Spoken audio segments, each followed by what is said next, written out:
ఆస్ట్రేలియాను 10 ఏళ్ల పాటు షేక్ చేసిన ఒక నేరం కథ విచారణ ఏళ్లపాటు సాగింది. ఎందుకంటే దారి తప్పిన తల్లిదండ్రుల పెంపకానికి ఇది బెస్ట్ ఎగ్జాంపుల్. అంతేకాదు, నేరస్తుడు సైకో అని తెలిసిన ఓ యువతి చేసిన తప్పుకు ఆమె తమ్ముడు చెల్లెలు బలయ్యారు. చివరకు కోర్టు రూంలో సైతం బూతులు, విచ్చలవిడి శృంగారం తాలూకు పిచ్చి వాదనలతో న్యాయమూర్తులు సైతం చిరాకు పడ్డారు. ఈ కథలో అసలు బాధితులు మన ప్రవాస భారతీయులే. ముందు ఫిజీలో సెటిల్ అయి ఆ తర్వాత ఆస్ట్రేలియాకు వెళ్లి బ్రిస్బెయిన్లో సెటిల్ అయ్యారు విజయ్ సింగ్ ఫ్యామిలీ. ఆ శృంగార నేర కథ ఏంటో చూద్దాం. విజయ్ సింగ్, షిర్లీ సింగ్ ఫిజీ నుంచి వెళ్లి ఆస్ట్రేలియాలో బ్రిస్బెయిన్లో సెటిల్ అయ్యారు. వారికి 4 పిల్లలు. పెద్ద కూతురు సోనియాకు 26 ఏళ్లు. ఈమె తమ పేరెంట్స్ వ్యాపారంలో సాయం చేస్తూ వారితోనే ఉండేది. విజయ్, షిర్లీల రెండో కూతురు నీల్మా. ఈమె దుబాయ్లో ఫ్లైట్ అటెండెంట్ ట్రైనింగ్ పూర్తి చేసింది. ఆ తరువాత 18 ఏళ్ల కొడుకు కునాల్ సింగ్ చదువుకుంటూ ఉన్నాడు. చివరిగా చిన్నమ్మాయి సిద్ధి సింగ్కు 12 ఏళ్లు. ఈమె తమ ఇంటి దగ్గరే ఉన్న స్కూల్లో చదువుకుంటోంది. సిద్ధి స్కూల్ టాపర్. విజయ్, షిర్లీలు ధనవంతులు. కష్టపడి వ్యాపారం చేసి బాగానే సెటిల్ అయ్యారు. వీళ్ళు కొంతకాలం బ్రిస్బెయిన్ నార్త్లోని స్టాఫర్డ్ ఏరియాలో ఉండేవారు. వీరి ఇంటి పక్కనే మ్యాక్స్ సికా అనే 31 ఏళ్ల యువకుడు ఉండేవాడు. ఇతనికి పెళ్ళైంది. అయితే ఓ పోలీస్ స్టేషన్ తగలబెట్టిన కేసులో శిక్ష అనుభవిస్తూ ఉండగా సుప్రీంకోర్టులో ఆ కేసును కొట్టేయడంతో దాదాపుగా 3 ఏళ్లు జైలు శిక్ష అనుభవించి వచ్చాడు. అంతేకాదు, చిన్నపిల్లలపై లైంగిక వేధింపుల కేసులను కూడా ఎదుర్కొంటూ ఉన్నాడు. అతని జీవితం మొత్తం తండ్రి సంపాదనతోనే బ్రతుకుతూ ఉన్నాడు సికా. దీంతో అతని ప్రవర్తన తట్టుకోలేక సికా భార్య కొడుకును కూడా అతని దగ్గరే వదిలేసి వెళ్ళిపోయింది. ఈ సమయంలోనే విజయ్ సింగ్, షిర్లీల రెండో కూతురు 24 ఏళ్ల నీల్మా అతని ప్రేమలో పడింది. పక్కపక్క ఇళ్లే కావడంతో తొందరగా దగ్గరయ్యారు. ఇద్దరూ కూడా 1999 నుంచి 2002 వరకు రిలేషన్షిప్లో ఉన్నారు. నీల్మా అంటే అతనికి విపరీతమైన పిచ్చి. ఆమెను ఆరాధించేవాడు. ఆమె కూడా సికా మైకంలో మునిగిపోయింది. ఎందుకంటే ఎప్పుడంటే అప్పుడు అతని ఇంట్లోకి వెళ్ళి శృంగారాన్ని ఎంజాయ్ చేసేది. కానీ సికాది విపరీతమైన బుద్ధి. కోపం వస్తే ఎలా ప్రవర్తిస్తాడో కూడా తెలియదు. ఒక కేసులో అరెస్టు చేసినందుకు ఏకంగా బ్రిస్బెయిన్ నార్త్ పోలీస్ స్టేషన్ మీద పెట్రోల్ పోసి నిప్పంటించి వచ్చాడు. అంతేకాదు, దాడులు, చిన్నపిల్లలను వేధించటం, మహిళల పట్ల అసభ్యంగా ప్రవర్తించడం లాంటి కేసుల్లో విచారణ ఎదుర్కొంటూ ఉన్నాడు. ఇది తెలిసి నీల్మా తండ్రి వారించాడు. అతని ప్రవర్తన చూసి వాళ్ళు భయపడ్డారు. అయితే నీల్మా సికాని ఇష్టపడుతోంది. పెళ్లి చేసుకోవాలనుకుంటుందని షిర్లీ తన భర్తతో చెప్పింది. దీంతో విజయ్ సీరియస్ అయ్యాడు. హంతకుడితో నీల్మా పెళ్ళంటే అసలు ఒప్పుకోను, కావాలంటే అతనితో శృంగారం ఎంజాయ్ చేయమను, అది కూడా కొన్నాళ్ళు ఎంజాయ్ చేసి వాడిని డంప్ చేయమని సలహా ఇచ్చాడు. ప్రపంచంలో ఏ తండ్రి కూడా ఇలా తన కూతురి గురించి భార్యతో ఇలా చెప్పుకోడు. అయితే ఆ మాటలు విన్న నీల్మా తల్లి షిర్లీ కూడా ఏమాత్రం భర్తకు తీసిపోదు. ఒకసారి తాగిన మైకంలో సికా మీద ఒత్తిడి చేసి నీల్మా తల్లి షిర్లీ కూడా అతనితో శృంగారంలో పాల్గొన్నది. ఆ తర్వాత ఇదే విషయాన్ని తన భర్తకు కూడా చెప్పింది. ఆ సమయంలోనే తన కూతురుకు సికా సెట్కాడని కూడా భర్తతో చెప్పింది. అయినా సరే అతను పెద్దగా పట్టించుకోలేదు. ఏంటి అసలు రిలేషన్స్ గురించి అర్థం లేకుండా మాట్లాడుతున్నాను అనుకుంటున్నారా? ఆ భార్య ఇలా పచ్చిగా చెబితే భర్త ఎందుకు ఊరుకుంటున్నాడని అనుకుంటున్నారు కదూ. దానికి కూడా ఒక కథ ఉంది. వెళ్లేకుంది మీకే అర్థమవుతుంది. ఇక ఈలోపు బ్రిస్బెయిన్ డౌన్స్లో కొత్త ఇల్లు కొనుక్కొని అక్కడకు మారి వెళ్లిపోయారు. 2002లోనే షిర్లీ, విజయ్లు తమ పెద్ద కూతురు సోనీకి పెళ్లి చేశారు. కొత్త ఇంట్లోనే బంధువులను పిలిచి సోనియాకు పెళ్లి చేసి పంపించారు. ఈ సమయంలోనే నీల్మా తన బాయ్ ఫ్రెండ్ సికాకు బ్రేకప్ చెప్పేసింది. తాను నీతో ఉండలేనని, నీ ప్రవర్తన సరిగా లేదని మొహం మీదే చెప్పి ఫ్లైట్ అటెండెంట్ ట్రైనింగ్ కోసం దుబాయ్ వెళ్ళిపోయింది.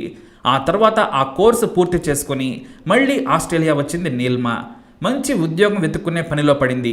మొత్తానికి సికాకు, నీల్మాకు మధ్య గ్యాప్ ఏర్పడింది. అతను నీల్మాకు ఎంత దగ్గర కావాలనుకున్నా కూడా నీల్మా దూరం పెట్టేసింది. చివరకు ఫోన్ చేసినా కూడా నీల్మా రెస్పాండ్ కావడం లేదు. అయితే నీల్మా అంటే పిచ్చి ఉన్న మ్యాక్స్ సికా ఒక ప్లాన్ వేశాడు. తనకు మెదడులో ఒక చిన్న పుండు ఏర్పడిందని, దానికి ఆపరేషన్ చేసినా చేయకపోయినా మరో ఏడాదిలోపు చనిపోతానని నీల్మాకు చెప్పుకొచ్చాడు సికా. చివరి రోజులు నీతో గడపాలనుకుంటున్నాను, నువ్వు లేకుండా నేను బ్రతకలేను, 1 ఏడాది నీతో ఉంటాను, నా జీవితంలో చివరి రోజులు మధురంగా ఉండాలనుకుంటున్నానని మళ్ళీ నీల్మా మనసును అతలాకుతలం చేశాడు. దీంతో కన్నీళ్లు పెట్టుకుని సికాతో కలిసేందుకు ఒప్పుకుంది నీల్మా. అలా తమ ఇంటి నుంచి నీల్మా ఇంటికి వెళ్ళేవాడు. అయితే ఓసారి నీల్మా తల్లిదండ్రులు సికాను వారి ఇంట్లో చూసి కోపడ్డారు. మరోసారి మా ఇంటికి వస్తే బాగోదు, మా కుటుంబాన్ని వదిలేయి, లేదంటే పోలీసులకు ఫిర్యాదు చేస్తామని హెచ్చరించారు. అయినా కూడా ఏదో ఒక వంకతో వారు లేనప్పుడు వచ్చేవాడు సికా. ఇక నీల్మాకు కూడా అతనితో శృంగారం అంటే పిచ్చి. దీంతో తన తల్లిదండ్రులు వద్దన్నా కూడా సికాను ఎంకరేజ్ చేసింది.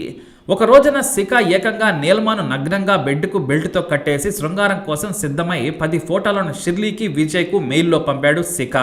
ఇది చూసి శిఖపై ఆగ్రహం వ్యక్తం చేశారు. అతను మాత్రం సారీ, నా మెయిల్ హ్యాక్ అయింది, ఇవి నా పర్సనల్ ఫోటోలు అంటూ డ్రామాలాడాడు. ఇదే విషయంపై శిఖతో గొడవ పడింది నీల్మా. దీంతో వారిద్దరి మధ్య మరోసారి దూరం ఏర్పడిపోయింది. ఏప్రిల్ 19, 2003న విజయ్ సింగ్ అతని భార్య షిర్లీలు పెద్ద కూతురు సోనియాతో కలిసి ఫిజీకి వెళ్లారు. వ్యాపారం కోసం అక్కడే 10 రోజులు ఉంటామని తమ 3 పిల్లలకు చెప్పి వెళ్లారు. శిఖను ఇంటికి రావద్దని కూడా హెచ్చరించారు. కానీ వాళ్ళు అలా విమానం ఎక్కారో లేదో శిఖ వారి ఇంటికి వచ్చేశాడు. నీల్మా అతన్ని వెళ్ళిపోమని చెప్పింది, కానీ అతను మాట్లాడాలని రిక్వెస్ట్ చేశాడు. దీంతో మీ ఇద్దరు మొదటి అంతస్తులోని బెడ్రూమ్లోకి వెళ్ళమని నీల్మా తన తమ్ముడు కునాల్, చెల్లెలు సిద్దికి చెప్పింది. దీంతో వాళ్ళు వెళ్ళిపోయారు. మనం మళ్ళీ కలుసుందామని నీల్మాకు చెప్పాడు.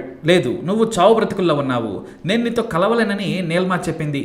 అయితే తాను నిన్ను కలవడానికి అబద్ధమాడానని, నాకు ఎలాంటి జబ్బు లేదని శిఖ డైరెక్ట్గా నీల్మాకు చెప్పేశాడు. నాతో కలిసి ఉండేందుకు అబద్ధం చెబుతావా అంటూ అతని మీద ఆగ్రహం వ్యక్తం చేసింది. బూతులు తిడుతూ ఇంట్లో నుంచి వెళ్లాలని, లేదంటే ఎమర్జెన్సీ నంబర్కు ఫోన్ చేసి పోలీసులను పిలుస్తానని చెప్పుకొచ్చింది. దీంతో కోపాన్ని ఆపుకోలేక పక్కనే ఉన్న దుప్పటితో నీల్మా మెడకు చుట్టి ఉరేసి చంపేశాడు. ఆవేశంలో చంపానని తర్వాత అతనికి అర్థమైంది.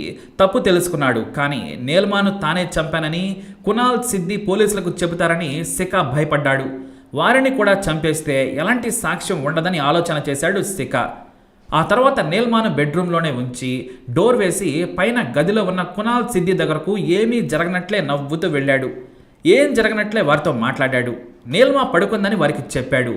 అది నిజమేననుకొని ఇద్దరూ కూడా శిఖతో మాటలు కలిపారు.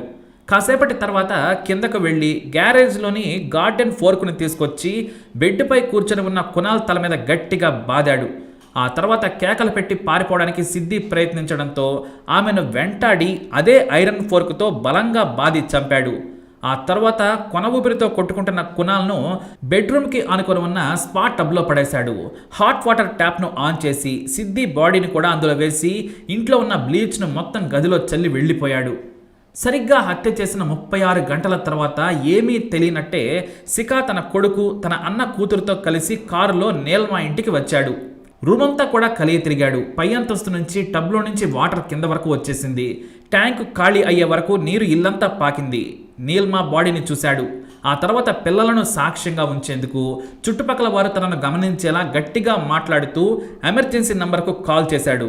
తన ఫ్రెండ్ నీల్మా ఇంట్లో 3 బాడీస్ ఉన్నాయి. తాను ఇప్పుడే ఇంటికి వచ్చాను. నా పిల్లలను నీల్మాతో మాట్లాడించేందుకు తీసుకొచ్చాను, కానీ వాళ్ళు చనిపోయి ఉన్నారని చెప్పాడు. క్రైమ్ సీన్కు చేరుకున్న పోలీసులు విచారణ చేశారు. అంతేకాదు క్రైమ్ సీన్లో ఫింగర్ ప్రింట్స్ను కూడా సేకరించారు. గరాజ్లోని ఐరన్ ఫోర్క్ను పోలీసులు స్వాధీనం చేసుకున్నారు. ఇక తమ 3 పిల్లల హత్య గురించి తెలుసుకున్న విజయ్, షిర్లీలు రోధిస్తూ తమ బిడ్డలను శిఖనే చంపాడని పోలీసులకు ఫిర్యాదు చేశారు. కానీ తాను చంపలేదని, నేను వచ్చేసరికే హత్యకు గురయ్యారని పోలీసులకు చెప్పాడు శిఖ. సరిగ్గా హత్య జరిగిన 45 రోజులకు శిఖను అరెస్టు చేశారు పోలీసులు. హత్యకు ముందు 2 రోజుల క్రితం వారి ఇంటికి శిఖ వచ్చాడని, అతని కారును చూశామని కాలనీ వాసులు పోలీసులకు చెప్పారు. పైగా బాడీస్ పోస్ట్ మార్టంలో కూడా వారు హత్యకు గురై 24 గంటలు దాటిందని రిపోర్ట్ వచ్చింది. పైగా కునాల్ను ప్రాణాలతో ఉండగానే టబ్లో వేశారని తేలింది. లంగ్స్లోకి వాటర్ వెళ్లడంతో ప్రాణాలు ఉండగానే చంపారని తేల్చారు. దీంతో అతనిపై హత్య కేసు నమోదు చేశారు పోలీసులు. కానీ తాను హత్య చేయలేదని వాదించాడు. అయితే వారి ఇంట్లో రక్తపు మరకలపై కొన్ని చోట్ల శిఖ సాక్స్తో ఉన్న అడుగు ముద్రలు ఉన్నాయి. అవి ఖచ్చితంగా శిఖ పాదం సైజుతో పోలాయి. మరికొన్ని చోట్ల డోర్లపైన శిఖ వేలిముద్రలు కూడా ఉన్నాయి. అయితే అవి నేను పోలీసులకు ఫోన్ చేసిన రోజువని పోలీసుల ముందు వాదించాడు. ఈ కేసు ఆస్ట్రేలియాలో సంచలనం సృష్టించింది. సింగ్ సిబ్లింగ్స్ మర్డర్ అంటూ మీడియా సెన్సేషనల్ స్టోరీలు రాసుకొచ్చింది. అయితే అసలైన నీచమైన కథ కోర్టు రూమ్లో జరిగింది. శిఖ ఏకంగా వారి తల్లిదండ్రులపై ఆరోపణలు చేశాడు. వాళ్లే చంపి ఫిజీకి వెళ్లారని ఆరోపించాడు. చాలాసార్లు నీల్మాను ఆమె తల్లి బెల్ట్తో కొట్టింది. అది కూడా తాను రెండోసారి నీల్మాకు దగ్గరైన తర్వాత కేకు పెట్టిందనే సాకుతో కొట్టిందని చెప్పాడు. నీల్మా తల్లి షిర్లీ శృంగారం కోసం తనపై ఒత్తిడి చేసిందని ఫైర్ అయ్యాడు. చివరకు ఒకసారి పాల్గొన్నానని, వారి ఇల్లు బ్రోతల కంటే అధ్వానమని, ఎప్పుడు మద్యం తాగుతారు, పురాతన కాలంలో రోమన్లు శృంగారం ఎంజాయ్ చేసినట్లు బయట వారిని పిలిపించుకొని భార్యాభర్తలు ఎదురెదురుగా వేరే వారితో బెడ్పై ఎంజాయ్ చేస్తారని ఆరోపించాడు. వారిది నేర మనస్తత్వం మాత్రమే కాదు, విచ్చలవిడితనమని చెప్పాడు. దీంతో షిర్లీని, విజయ్ని క్యారెక్టర్ అసెస్మెంట్ కోసం శిఖ లాయర్ కోర్టు విచారణకు పిలిచాడు. అక్కడ ఏ వ్యక్తి చేయని విషయాలు చెప్పారు విజయ్, షిర్లీలు. తాము అప్పుడప్పుడు పార్టీలను ఏర్పాటు చేస్తుంటాం, అందుకోసం స్వింగర్స్ను పిలుస్తుంటాం, ఇద్దరం వేరువేరు వ్యక్తులతో ఎంజాయ్ చేస్తాం, నేను మంచి బ్యూటిఫుల్ లేడీని ఎంచుకుంటాను, నా భార్య హ్యాండ్సమ్గా ఉన్న వ్యక్తిని సెలెక్ట్ చేసుకుంటుందని చెప్పాడు. 2 సార్లు పెయిడ్ వ్యభిచారాలను కూడా పిలిపించుకొని ఎంజాయ్ చేశామని చెప్పాడు. అంతేకాదు తాను నీల్మాతో కూడా సికా కావాలంటే శృంగారంలో ఎంజాయ్ చేయమని, కానీ పెళ్లి మాత్రం వద్దని తన భార్యతో చెప్పించామని నిర్లజ్జగా చెప్పేశాడు విజయ్ సింగ్. ఇంకో షాకింగ్ విషయం ఏంటంటే వారి స్నేహితుల్లోని ఒక జంటను ఇంటికి పిలిపించుకొని పార్ట్నర్స్ను ఎక్స్చేంజ్ చేసుకుని శృంగారం ఎంజాయ్ చేశామని కోర్టులోనే చెప్పాడు విజయ్. ఈ వార్త ఆస్ట్రేలియా మీడియాలో సెన్సేషన్ క్రియేట్ చేసింది. తన ఫ్రెండ్ కపుల్ చాలా మంచివాళ్ళు, నా ఫ్రెండ్ భార్యతో నేను ఎంజాయ్ చేశాను, నా ఫ్రెండ్తో నా భార్య శృంగారాన్ని ఎంజాయ్ చేసింది, ఇది మా సంతోషం కోసమే, పరస్పర అవగాహనతో చేశాం, ఇది నేరం కాదని విజయ్ చెప్పాడు. కానీ ఏనాడు హత్యలు, మోసాలు, దొంగతనాలు మేం చేయలేదు, మేము నిజాయితీగా ఉంటాం, కావాలంటే మా గురించి చుట్టుపక్కల వారిని అడగాలని చెప్పాడు విజయ్ సింగ్. పేదలకే కాదు, తమ కాలనీలో ఆర్థికంగా ఎవరికి అవసరం ఉన్నా కూడా సాయం చేస్తామని చెప్పుకొచ్చాడు విజయ్. ఇలా దాదాపుగా ఈ కేసు 9 ఏళ్ల విచారణ సాగింది. 2 సార్లు సికాకు బెయిల్ రిజెక్ట్ అయింది. అతని తండ్రి $90,000 పూచీకత్తు సమర్పించినా కూడా కోర్టు బెయిల్ ఇవ్వలేదు. దీంతో చివరకు వాదనలకు దిగి వచ్చాడు సికా. అలా అన్ని విషయాలను పరిగణనలోకి తీసుకున్న కోర్టు 2012 జూలై 3న సికాకు 3 జీవిత ఖైదులు విధించింది. అది కూడా 2045 వరకు పెరోల్ లేకుండా జైల్లో గడపాలని బ్రిస్బేన్ హైకోర్టు తీర్పునిచ్చింది. ఇక ఈ తీర్పుకు ముందు కూడా సికా ఏమాత్రం తగ్గలేదు.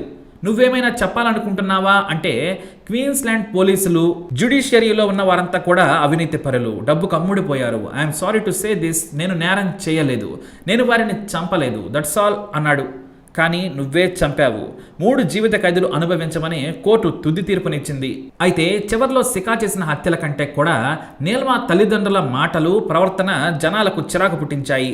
శృంగారంలో విపరీత కోరికలు, 100 ఏళ్ల క్రితం రోమన్లు ఎంజాయ్ చేసినట్లు వాళ్ళు విచ్చలవిడిగా ఎంజాయ్ చేశారనే వ్యాఖ్యలు సెన్సేషన్ క్రియేట్ చేశాయి. మొత్తానికి ఇది ఈ శృంగార నేర కథ. మరి దీనిపై మీ అభిప్రాయాన్ని కమెంట్ ద్వారా తెలియజేయండి. అలాగే ఇలాంటి ఇన్ఫర్మేషన్స్ కోసం ఈ వీడియోని లైక్ చేయండి, షేర్ చేయండి, మా ఛానల్ని సబ్స్క్రైబ్ చేసుకోండి.